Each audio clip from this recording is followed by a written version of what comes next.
चलिए सर आगे बढ़ते हैं। स्टेप 3 देख रहे थे हम, डिटरमाइन द ट्रांजिशन प्राइस। चार चीजें हमारे पास ऐसी हैं जो कि ट्रांजिशन प्राइस की नीचे टाइमिंग और अमाउंट को अफेक्ट कर रही होगी। एक हमने कवर किया consideration payable to the customer, उसके बाद हमने कवर किया नॉन कैश कंसिडरेशन। तीसरा एलिमेंट या तीसरा कंपोनेंट जो कि ट्रांजिशन प्राइस की नेचर टाइमिंग और अमाउंट को किसी न किसी वे में अफेक्ट करेगा वो है हमारे पास significant financing component. Significant financing component, अब सिग्निफिकेंट फाइनेंसिंग कंपोनेंट के इस कॉन्सेप्ट में क्या बात डिस्कस्ड है?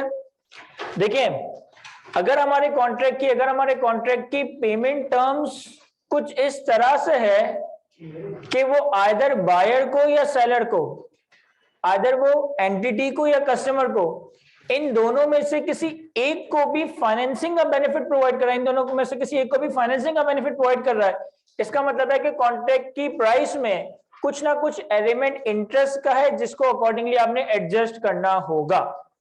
मैं बड़ा कैलकुलेटेड वे में अपने अल्फाजों को कोट कर रहा हूं कि अगर हमारे कॉन्ट्रैक्ट की प्राइसिंग टर्म्स इस तरह से है कि एंटिटी या कस्टमर इन दोनों में से किसी एक को फाइनेंसिंग का बेनिफिट एंजॉय करवाया जा रहा है, फाइनेंसिंग का बेनिफिट मिल रहा है, तो इसका मतलब है कि कॉन्ट्रैक्ट की एग्रीड कंसिडरेशन में इंटरेस्ट का एलिमेंट है और इस इंटरेस्ट के एलिमेंट को आपने एडजस्ट करना होगा। मैं ऐड या लेस करने का नहीं कह रहा, मैं कह रहा हूं इस इंटरेस्ट के एलिमेंट को आपने अपनी कॉन्ट्रैक्ट के कंसिडरेशन में एडजस्ट करना होगा in order to calculate the transaction price. Sir क्या मतलब, समझे नहीं? या देखें, पहले तो एक चीज समझिएगा कि फॉर एग्जांपल एक लेंडर है और एक बोरोवर है। आम हालात में एक बंदा लोन देने वाला है, एक बंदा लोन लेने वाला है, बोरोवर है। तो नॉर्मल लोन ट्रांजैक्शन में क्या होता है कि लेंडर अपने फंड्स बोरोवर को दे रहा होता है और बदले में कोई ना कोई इंटरेस्ट चार्ज कर रहा होता है। तो पहले तो आपने ये समझना है कि एक लोन ट्रांजैक्शन में फाइनेंसिंग का बेनिफिट कौन एंजॉय कर रहा है और कौन इस फाइनेंसिंग के बेनिफिट के अगेंस्ट इंटरेस्ट एक्सपेंस या इंटरेस्ट इनकम रिकॉर्ड कर रहा होता है। सर अगर लेंडर बोरोवर को पैसे या फंड्स दे रहा है, यानी कि ये अपना कैश फॉरगो कर रहा है, ये अपने फंड्स फॉरगो कर रहा है और अपने फंड्स फॉरगो कर रहा है तो इसे बदले में कोई ना कोई रिटर्न चाहिए। और बोरोवर लेंडर से पैसे ले रहा है, फंड्स ले रहा है, यानी कि ये कैश या फंड्स एंजॉय कर रहा है, ये बेनिफिट एंजॉय कर रहा है फंड्स का, तो इस फंड्स के बेनिफिट को एंजॉय करने के अगेंस्ट इसे कोई ना कोई कॉस्ट इनकर करनी पड़ी। एक नॉर्मल लोन ट्रांजैक्शन में लेंडर जब बोरोवर को लोन दे रहा है तो इसका मतलब है ये अपने फंड्स फॉरगो कर रहा है और अपने फंड्स फॉरगो करने के बदले में से कुछ ना कुछ रिटर्न चाहिए। और ये बंदा इससे पैसे ले रहा है, फंड्स ले रहा है, तो इसका मतलब है ये पैसों का बेनिफिट एंजॉय कर रहा है और ये बंदा पैसों का बेनिफिट एंजॉय कर रहा है तो इसको इसके अगेंस्ट कोई ना कोई कॉस्ट इनकर करनी पड़ती है।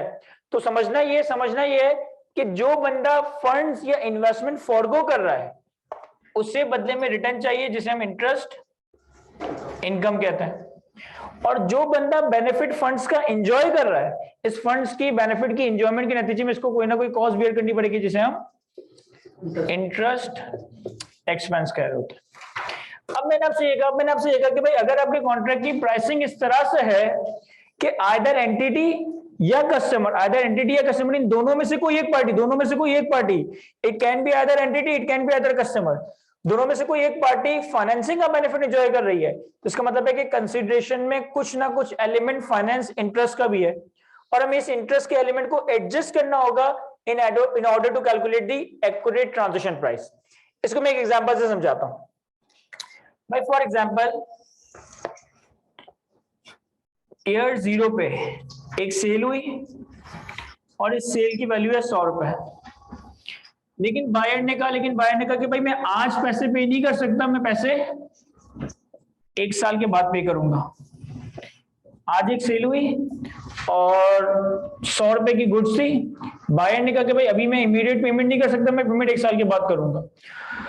और 1 साल के बाद पेमेंट करने के नतीजे में सेलर ने कहा कि भाई अब 1 साल के बाद पे करोगे तो आपको 100 नहीं 120 पे करने पड़ेंगे। ये केस हो सकता है। ऐसा भी हो सकता है कि एक अरेंजमेंट हो बायर और सेलर के दरमियान जिसके नतीजे में पेमेंट आज हो रही हो लेकिन गुड्स की डिलीवरी 1 साल के बाद हो रही हो। पेमेंट आज हो रही हो लेकिन गुड्स की डिलीवरी 1 साल के बाद हो रही हो, तो अब इन दोनों ट्रांजेक्शन में कोई ना कोई एक पार्टी फाइनेंसिंग का बेनिफिट एंजॉय कर रही है। और जब दोनों में से कोई एक पार्टी फाइनेंसिंग का बेनिफिट एंजॉय कर रही है तो आपने अपनी प्राइसिंग में इंटरेस्ट के एलिमेंट को ऐड या लेस नहीं, एडजस्ट करना है डिपेंडिंग अपॉन द सिनेरियो। कहीं मैं इंटरेस्ट का एलिमेंट ऐड कर रहा हूँ, कहीं मैं इंटरेस्ट का एलिमेंट लेस कर रहा हूँ। यहाँ देखिएगा किस तरीके से, भाई अगर आज 100 की सेल हो रही है और पेमेंट 1 साल बाद मिलेगा, तो मुझे बताएं कि फाइनेंसिंग का बेनिफिट कौन एंजॉय कर रहा है, सेलर या बायर? फाइनेंसिंग का बेनिफिट कौन एंजॉय कर रहा है, सेलर या बायर? सर बायर, क्योंकि जो पेमेंट इसे आज करनी थी अब वो कब करेगा, 1 साल के बाद ना। तो इसका मतलब है कि इसकी बुक्स में इंटरेस्ट एक्सपेंस आना चाहिए, इसकी बुक्स में इंटरेस्ट इनकम है। अब कॉन्ट्रैक्ट कहता है तो हम 120 मिलेंगे, लेकिन हम जो अपने पास रिसीवेबल और रेवेन्यू रिकॉर्ड करेंगे वो 120 से नहीं 100 से रिकॉर्ड कर रहे हो।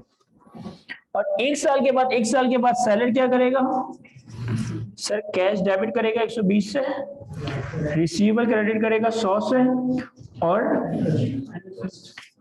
इंटरेस्ट इनकम पीएनएल में क्रेडिट करेगा 20%। तो ये ट्रांजैक्शन में जहां पे पहले डिलीवरी हो रही है और पेमेंट बाद में हो रही है, buyer is actually enjoying the benefit of financing. तो बायर ने अपनी बुक्स में इंटरेस्ट एक्सपेंस रिकॉर्ड करना है और सेलर ने अपनी बुक्स में इंटरेस्ट इनकम रिकॉर्ड करनी है। व्हाट इफ के वाइस वर्सा होता कि इस एग्जांपल में हमने इंटरेस्ट रेट क्या अज्यूम करवा दिया एक तरीके से 20%। फॉर एग्जांपल इंटरेस्ट रेट 20% दिया, आज पेमेंट हो रही है 100 रुपए की और 1 साल के बाद सेल होगी। अब यहां इस एग्जांपल में फाइनेंसिंग का बेनिफिट कौन एंजॉय कर रहा है, सेलर। भाई यहाँ पे सेलर को 1 महीने बाद पैसे, 1 साल बाद पैसे मिल रहे हैं, तो इसका मतलब है बायर फाइनेंसिंग का बेनिफिट एंजॉय कर रहा है। यहाँ मैं सेलर को 1 साल एडवांस में पैसे दे रहा हूँ, तो पैसा एंजॉय सेलर कर रहा है ना। तो इसका मतलब है कि सेलर ने अपनी बुक्स में इंटरेस्ट एक्सपेंस रिकॉर्ड करना है, बायर ने अपनी बुक्स में इंटरेस्ट इनकम रिकॉर्ड। अब डे 1 पे जब मुझे कैश मिला तो कैश डेबिट 100 रुपए, क्रेडिट क्या करूंगा, इसको IFRS 15 में क्या कहेंगे sir, contract liability. What is contract liability? Sir, contract liability is consideration received or consideration due from the customer for which goods and services to be provided in future. तो चूंकि seller ने day 1 पे पैसे recover कर लिया तो cash debit, contract liability credit. अब 1 साल के बाद कॉन्ट्रैक्ट लायबिलिटी 100 से डेबिट होगी, रेवेन्यू कितने से क्रेडिट होगा, 80 रुपए से। सर सेलर ने अपनी बुक्स में इंटरेस्ट एक्सपेंस रिकॉर्ड करना है क्योंकि फंड्स ये एंजॉय कर रहा है, तो सर रेवेन्यू 100 या 80 से नहीं 120 से रिकॉर्ड होगा। यहां 120 की पेमेंट है लेकिन रेवेन्यू 100 रुपए है, यानी कि ट्रांजैक्शन प्राइस 100 रुपए है। यहां पेमेंट 100 है लेकिन रेवेन्यू यानी कि ट्रांजैक्शन प्राइस 120। क्यों? क्योंकि यहाँ पे फाइनेंसिंग का बेनिफिट बायर एंजॉय कर रहा है, यहाँ पे फाइनेंसिंग का बेनिफिट सेलर एंजॉय कर रहा है। जो बंदा फाइनेंसिंग का बेनिफिट एंजॉय कर रहा है वो अपने पास इंटरेस्ट एक्सपेंस रिकॉर्ड कर रहा है, तो जो काउंटर पार्टी है वो अपने पास इंटरेस्ट इनकम रिकॉर्ड कर रही होगी। तो इस वजह से मैंने कोई एक बात नहीं की कि अगर तुम्हारी कंसिडरेशन में फाइनेंसिंग का एलिमेंट है तो इंटरेस्ट के एलिमेंट को ऐड कर दो या इंटरेस्ट के एलिमेंट को लेस कर दो। ये डिपेंड करता है कि ट्रांजैक्शन की पेमेंट डायरेक्शंस क्या है, ये पेमेंट की टाइमिंग्स क्या है। अगर गुड्स एंड सर्विस एडवांस में, पेमेंट बाद में, तो इसका मतलब है कि सेलर के लिए इंटरेस्ट इनकम का एलिमेंट है। अगर पेमेंट एडवांस में, गुड्स एंड सर्विस डेफर हो रही है, तो इसका मतलब है कि यहाँ पे सेलर के लिए इंटरेस्ट एक्सपेंस का एलिमेंट छुपा हुआ है। तो यहाँ पे in order to calculate the transaction price हमें इंटरेस्ट को लेस करना पड़ेगा 120 से। यहाँ पे in order to calculate the transaction price हमें इंटरेस्ट को ऐड करना पड़ेगा इस 100 रुपए। क्या ये बात समझ आती है? हमें कॉपी करने से तो फिर फर्दर बातें डिस्कस करता हूं। सर ये वाला केस तो ज्यादातर लोगों को समझ आ ही जाता है, ना भी समझाओ तो यार आज 100 की सेल की लेकिन 1 साल के बाद 120 रुपए मिल रहे हैं तो 20 रुपए इंटरेस्ट का एलिमेंट है, ये हमें समझ आ ही जाता है। अच्छा मुझे बताओ यहाँ पे इस बात को हम कैसे हजम कर लेते हैं कि 20 रुपए सेलर की इंटरेस्ट इनकम है, ना कि रेवेन्यू 120 से रिकॉर्ड करो। भाई आज सेल की एक साल बाद पेमेंट मिलेगी 120, तो मैंने रिसीवेबल डेबिट 100 सेल्स क्रेडिट किया और फिर एक साल के बाद इंटरेस्ट इनकम क्रेडिट की। क्या जस्टिफिकेशन है हमारे पास इस बात को आंसर करने के लिए, कंक्लूड करने के लिए, क्या इस बंदे के पास एक साल के बाद 20 की इंटरेस्ट इनकम आनी चाहिए? सर सिंपल सी जस्टिफिकेशन है कि जो पैसे इसको आज मिल रहे थे आज नहीं मिल रहे, एक साल बाद मिल रहे हैं, तो इस वजह से इसकी 20 की इनकम है, इंटरेस्ट इनकम है, यानी एक साल तक ये उधार दे रहा है ना, तो 20 की इंटरेस्ट इनकम होनी चाहिए इसकी। तो ये वाली बात हमें हजम हो जाती है। अब अगर ये वाली बात हमें हजम हो जाती है तब इसी कंक्लूजन को यहां रख दो कि अब मैं सेलर को एक साल एडवांस में पैसे दे रहा हूं, सेलर को एक साल एडवांस में पैसे दे रहा हूं। जब इस बात पे हमारा ईमान है कि सेलर को एक साल बाद पैसे मिलेंगे तो उसका इंटरेस्ट इनकम है, तो अगर उसको एक साल पहले पैसे मिल रहे हैं तो उसका इंटरेस्ट एक्सपेंस भी होना चाहिए ना। तो यहां पे भी सेम वही लॉजिक, यहां पेमेंट एडवांस में डेफर होके मिल रही है तो सेलर का right to earn interest income, यहां सेलर को एक साल एडवांस में पैसे मिल रहे हैं तब सेलर की obligation to bear the interest, seller की obligation to bear the interest. तो मैंने डे 1 पे कैश डेबिट लायबिलिटी 100 से क्रेडिट की, एक साल के बाद 100 का रेवेन्यू रिकॉर्ड नहीं किया क्योंकि एक साल में इन पैसों ने एक तरीके से वैल्यू गेन किया ना, चूंकि यहाँ फंड्स रखे हुए थे, फंड्स एंजॉय कर रहा था ये, तो एक साल तक उस फंड्स भी तो बढ़े होंगे या फंड्स का बेनिफिट एंजॉय हुआ है, तब सेलर को उस फंड्स के अगेंस्ट इंटरेस्ट एक्सपेंस रिकॉर्ड करके रेवेन्यू को 120 पे रिकॉर्ड करना चाहिए। अच्छा एक सेकंड, किसी ने कहा कि सर व्हाट इफ के बायर इंटरेस्ट चार्ज ना कर रहा हूं? सर बायर इंटरेस्ट चार्ज ना कर रहा हूं, it would not make any difference. हम अकाउंट सब्सटेंस की बेस पे बनाते हैं, तो एग्रीड क्या हुआ है कस्टमर के साथ इससे मैटर नहीं करता, सब्सटेंस क्या कहता है ये मैटर करता है। यहां अगर पेमेंट डेफर हो रही है तो इंटरेस्ट इनकम सब्सटेंस है, ये मैटर करता है। यहां अगर पेमेंट एडवांस में मिल रही है तो फिर इंटरेस्ट एक्सपेंस भी एक सब्सटेंस की बात है कि भाई चूंकि तुमने एक साल तक बेनिफिट एंजॉय किया तो अब एक साल के बाद ये 100 रुपए, 100 नहीं 100 से बढ़ चुके हैं, तुमने इंटरेस्ट एक्सपेंस रिकॉर्ड करके इंटरेस्ट अपने रेवेन्यू को रिकॉर्ड करना है। मतलब बायर ये बोल रहा है कि मैं अगर एक साल बाद मुझे गुड्स चाहिए तो एक साल पहले वो पेमेंट कर रहा है, केस ए से लिंकेज करें तो 120 रुपए जो भरना चाह रहा था मतलब भर सकता था, एक साल का एडवांस का मतलब वो हम भर देंगे एडवांस में 20 रुपए की इनकम। यस ठीक है ना, चलें इन चीजों को भूल जाए, अपनी एक सिंपल एग्जांपल अज्यूम करें। आज ताहिर आपसे कहता है कि यार आईक्यू को फंड्स की जरूरत है, एफएआर तुम यहाँ से पढ़ रहे हो तो मोस्ट लाइकली तुम एफएफआर भी यहाँ से पढ़ोगे, तो यार एफएफआर की फीस भी अभी जमा करा दो। तो सबसे पहला सवाल ही तुम्हारे जहन में आएगा कि क्या फायदा ना, मैं क्यों जमा करा दूं आप लोगों को एफएफआर की फीस। चलो आप कहते हो कि यार चलो आईक्यू को फंड्स की जरूरत है, हम आईक्यू की मदद कर देते हैं, हम एफएफआर की फीस जमा करा देते हैं। आपने ताहिर से पूछा कि ताहिर कितनी फीस है एफएफआर की, ताहिर ने कहा 20,000 रुपए। तो सबसे पहले क्या आएगा कि ताहिर भाई मैं तो एक साल एडवांस में पैसे दे रहा हूँ ना आपको, तो मेरे लिए भी 20,000 मुझे कुछ अर्ली बर्ड डिस्काउंट देना। या वाइस वर्सा कर लो, एक स्टूडेंट आता है ताहिर भाई अभी मुझे FAR2 पढ़ने दें लेकिन अभी पैसे नहीं है, जब मैं आर्टिकल्स में चला जाऊंगा तब मैं आप लोगों को FAR2 की फीस दे दूंगा। ताहिर का जवाब आएगा मेरा क्या फायदा इसमें, या आईक्यू का क्या फायदा इसमें। तो फिर आप कहते हो कि सर अभी तो फीस 18,000 रुपए है, लेकिन जब मेरी आर्टिकलशिप में मैं आपको फीस दे रहा हूँ तो फिर मैं 18,000 नहीं मैं 20,000 दे दूंगा। यानी कि जब भी पेमेंट डेफर या एडवांस में हो रही है, इसका मतलब है कि एक बंदा इंटरेस्ट का बेनिफिट एंजॉय कर रहा है, एक बंदा इंटरेस्ट का बेनिफिट फॉरगो कर रहा है। जो बंदा बेनिफिट एंजॉय कर रहा है वो इंटरेस्ट एक्सपेंस जरूर रिकॉर्ड करेगा, जो बंदा बेनिफिट फॉरगो कर रहा है वो इंटरेस्ट एक्सपेंस इंटरेस्ट इनकम जरूर रिकॉर्ड कर रहा होगा। सेम यही बात मैंने इन दो एग्जांपल्स में लिखी है। वहां मैंने डे 1 पे गुड्स दे दिए जिसके अगेंस्ट पैसे एक साल बाद मिलने हैं, यहां मैंने एक साल एडवांस में पेमेंट कर दी जिसके अगेंस्ट गुड्स एक साल बाद देने हैं। तो इसका मतलब है कि अफेक्टिवली अगर ये बंदा यहां नहीं यहां पेमेंट कर रहा होता तो फिर वो 120 नहीं सॉरी 100 नहीं 120 की पेमेंट कर रहा होता, क्योंकि उस एक साल में उन गुड्स की वैल्यू भी तो बढ़कर 120 हो गई होगी। तो ये सब्सटेंस आपने बुक्स में रिकॉर्ड करना।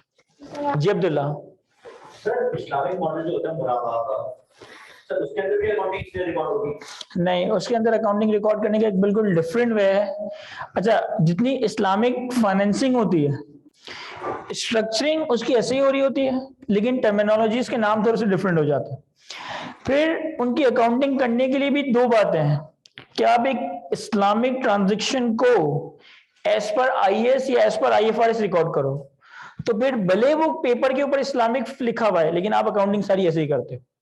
और एक और चीज होती है इस्लामिक अकाउंटिंग स्टैंडर्ड, जो आप सी फाइनल में इंशाल्लाह पढ़ोगे कि अगर हम इस्लामिक अकाउंटिंग करना अप्लाई करना चाहें, देखो Islamic transaction is something else, उसकी book keeping is something else. Islamic transaction को कमर्शियल वे में अकाउंट फॉर किया जाएगा तो IFRS 15 IFRS 16 अप्लाई होगा, लेकिन अगर हम चाहें तो इस्लामिक ट्रांजेक्शन को इस्लामिक अकाउंटिंग स्टैंडर्ड्स के तहत भी रिकॉर्ड कर सकते हैं। वो कंपनी की ऑप्शन होता है कि company Islamic accounting standard adopt करती है या नहीं, तो फिर वहां एक डिफरेंट अकाउंटिंग हम कर रहे होंगे। सर मैं कह रही थी फिर आप पेमेंट 80 रखते हैं और जरा वो 100 रखते हैं तो उस हिसाब से यस, अगर एक गुड्स लेट्स से 100 रुपए का है और गुड्स 1 साल के बाद देने हैं, मैंने बायर से कहा कि भाई मुझे 1 साल पहले दे दो पैसे, तो फिर वो 100 नहीं देगा, वो 100 से कम ही देगा, तो 80 करते हैं आप उससे। तो इससे मेरी कॉन्सेप्ट में कोई चीज आगे पीछे नहीं होगी, बस नंबर्स थोड़े से चेंज होंगे कि आज अगर वो पेमेंट कर रहा है तो फिर वो 100 नहीं 180 कर रहा होगा, और फिर 1 साल के बाद जब मैं उसे 100 की गुड्स दे दूंगा तो मैं अपने पास 20 रुपए का इंटरेस्ट एक्सपेंस रिकॉर्ड कर रहा हूँ। जी सर बायर अपने पास रिकॉर्ड करेगा ना कि बायर अपने पास गुड्स 100 की रिकॉर्ड कर रहा होगा और 20 रुपए की इंटरेस्ट इनकम रिकॉर्ड कर रहा होगा। सर वो सेलर को इंटरेस्ट चार्ज नहीं करते, जैसे भाई ने बोला कि सेलर को इंटरेस्ट चार्ज नहीं करता, तो सर क्लोजिंग कैसे होगी, मतलब ये एंड पे पिकअप होगी। अब इस केस को समझते हैं, ये इसी हेडिंग में पढ़ाना था लेकिन थोड़ा आगे जाके पढ़ाना था, लेकिन आप लोगों ने ये कॉन्सेप्ट मेरे ख्याल में बहुत अच्छे से समझा है, तो ये वाली बात हमें बहुत अच्छे से समझ आनी चाहिए। फॉर एग्जाम्पल पार्क सुजुकी है,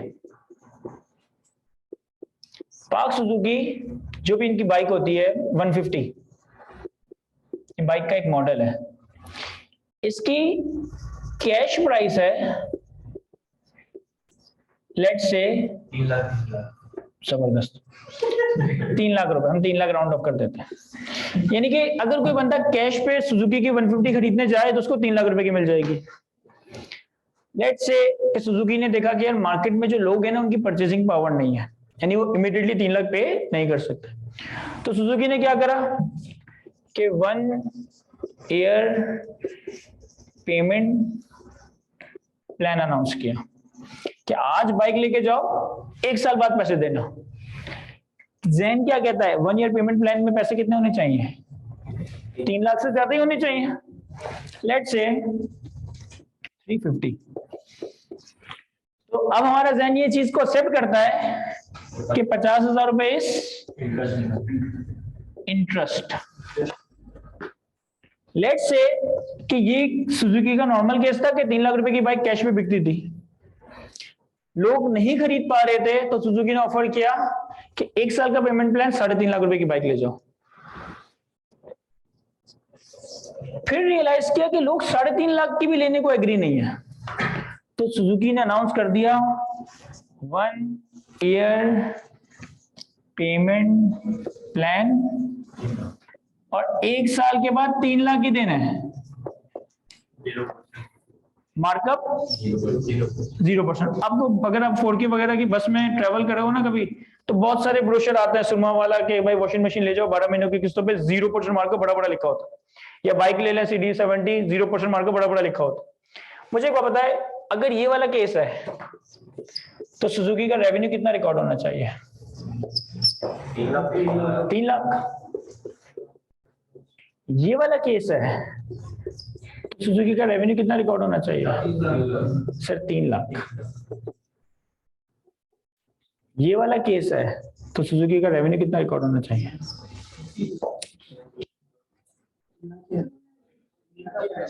सर लाजमी लेस देन 3 लाख। अगर आज ही रेवेन्यू 3 लाख रुपए का रिकॉर्ड करना था तो कैश में बेच देते हैं। 3 लाख में लोग नहीं खरीद रहे थे, यानी कि उसकी चीज की वैल्यू आज 3 लाख रुपए नहीं थी, जब भी तो उसको ये प्लान ऑफर करना पड़ा ना। अब कस्टमर को बेवकूफ बनाने के लिए उसने बड़ा बड़ा लिख दिया, चिक चिके कह दिया कि 0% मार्कअप, लेकिन अकाउंटिंग के स्टूडेंट्स को ये बात मालूम है कि अगर एक चीज 0% मार्कअप पे दिखाई भी जा रही है ना तो वो सिर्फ कस्टमर को मामू बनाने के लिए। एक्चुअल में यहां भी सूद है। कैसे सर, 3 लाख एक बाद मिल 1 लाख साल बाद मिलने हैं, आप उस 3 लाख की डिस्काउंटिंग करोगे, आज प्रेजेंट निकालोगे, लेट से एग्जांपल दे रहा हूं, वो आते 270, तो आप अपना रेवेन्यू 270 पे रिकॉर्ड कर रहे हो, और 30,000 से इंटरेस्ट इनकम डे 1 पे नहीं 1 साल के बाद रिकॉर्ड कर रहे हो। तो it would not make any difference कि कस्टमर को आप क्या टोपी पहना रहे हो। कस्टमर को चीख चीख के बताओ 15% सूद, या कस्टमर को चीख चीख के बताओ कि मार्केट में 15% सूद है, मैं तुमसे 10% चार्ज करूंगा, या कस्टमर को चीख चीख के बताओ कि सूद हराम है, मैं तुमसे 0% चार्ज करूंगा। There is always an interest element in this transaction. ये तो हम अपने मार्केट शेयर को प्रोटेक्ट करने के लिए या अपनी सेल्स को बूस्ट करने के लिए इस तरह की ऑफर लगा रहे हैं ना, क्योंकि 3 लाख में एक चीज नहीं बिक रही थी तभी तो ऐसी ऑफर लगाई, और 3 लाख में चीज नहीं बिक रही थी तभी तो एक ऐसी ऑफर लगाई ताकि हम इसे डेफर्ड पेमेंट पे सेल कर सके। या यूं कह लो, अगर एक चीज 3 लाख रुपए की है, लोग नहीं खरीद रहे, मेरी कंपनी ने सोचा यार एक काम करता हूँ 30% का डिस्काउंट दे देता हूँ, तो ये 30,000 रुपए या 30,000 रुपए का डिस्काउंट देता हूँ। 30,000 रुपए के डिस्काउंट को तुम क्या कहोगे? Marketing expense. अकाउंटिंग के लिए नहीं, समझने के लिए तुम्हें 30,000 रुपए मार्केटिंग एक्सपेंस के नाम पे डिस्काउंट दे दो। भाई आईक्यू में बच्चे नहीं आ रहे, तो जो सब्जेक्ट हम 18,000 रुपए का पिछले बैच में ने पैकेज बना दिया 45,000 रुपए के 3 सब्जेक्ट। क्यों? ताकि बच्चों को घेरने के लिए एक डिस्काउंट दे दिया। यही डिस्काउंट मैं इस फॉर्म में अनाउंस कर रहा हूं, 3 लाख रुपए ही 1 साल बाद देना। तो इफेक्टिवली पता है इसका मतलब क्या है कि इस 3 लाख की जो प्रेजेंट वैल्यू है वो डिस्काउंट का एलिमेंट है। आपका रेवेन्यू अब 3 लाख नहीं, आपका रेवेन्यू लेस देन 3 लाख को रिप्रेजेंट कर रहा है। सर मैं वही तो बता रहा हूँ कि IFRS 15 या जितने भी अकाउंटिंग स्टैंडर्ड्स हैं ये चलते सब्सटेंस पे। कस्टमर को क्या एग्री करवाया या कॉन्ट्रैक्ट, भाई हम लेट्स से कि एक पिज्जा हट में जाते हैं और बाय 1 गेट 1 पिज्जा बाय करते हैं, तो वो ऐसा थोड़ी करता है कि एक पिज्जा का रेवेन्यू रिकॉर्ड करे और दूसरे पिज्जा का मार्केटिंग एक्सपेंस रिकॉर्ड करे। वो तो क्या करता है कि वो एक ही पिज्जा के रेवेन्यू को दोनों पिज्जा की सेल के अगेंस्ट एलोकेट कर रहा होता है, क्योंकि सब्सटेंस क्या कहता है कि भाई एक ही पिज्जा में आप 2 पिज्जा की कॉस्ट रिकवर करोगे। तो यहाँ पे अगर मैं उसको 0% मार्कअप ऑफर कर रहा हूं तो ये तो कस्टमर के साथ एग्री हुआ है, लेकिन इसके पीछे सब्सटेंस क्या है कि यार ये चीज आज 3 लाख की थी नहीं, वरना तो 3 लाख में बिक जाती ना। हमें ये काम करना क्यों पड़ा? क्योंकि इसकी प्रेजेंट वैल्यू 3 लाख की नहीं, इसकी actual value present value 3 lakh से कम है, तो आपका रेवेन्यू भी 3 लाख से कम रिकॉर्ड होगा। 1 साल बाद जब आपको 3 लाख रुपए मिलेंगे तो आपके पास जो भी डिफरेंशियल आ रहा होगा वो इंटरेस्ट इनकम के नाम पे रिकॉर्ड हो रहा होगा। क्या ये समझ आता है? हमें कॉपी करें सर इसे। डे 1 पे पेमेंट हुई 80 रुपए की, गुड्स एक साथ बार दिन है, तो सेलर को आपने 1 साल एडवांस में पेमेंट कर दी, यानी सेलर को ये मौका दिया कि वो फंड्स को एंजॉय करे। सेलर ने अपने पास डे 1 पे कैश डेबिट लायबिलिटी क्रेडिट कर ली। चूंकि सेलर 1 साल तक इन फंड्स को एंजॉय कर रहा है, तो 1 साल के बाद वो इस फंड्स पे कोई ना कोई इंटरेस्ट एक्सपेंस रिकॉर्ड करेगा। वो मैंने अज्यूम कर लिया 20% के हिसाब से 20 रुपए, तो interest expense debit contract liability credit. Actual में कोई इंटरेस्ट पे नहीं करना, लेकिन 1 साल तक फंड्स एंजॉय भी तो किए तुमने, जिसकी वजह से तुम्हें कुछ ना कुछ इंटरेस्ट रिकॉर्ड करना। और फिर लायबिलिटी क्रेडिट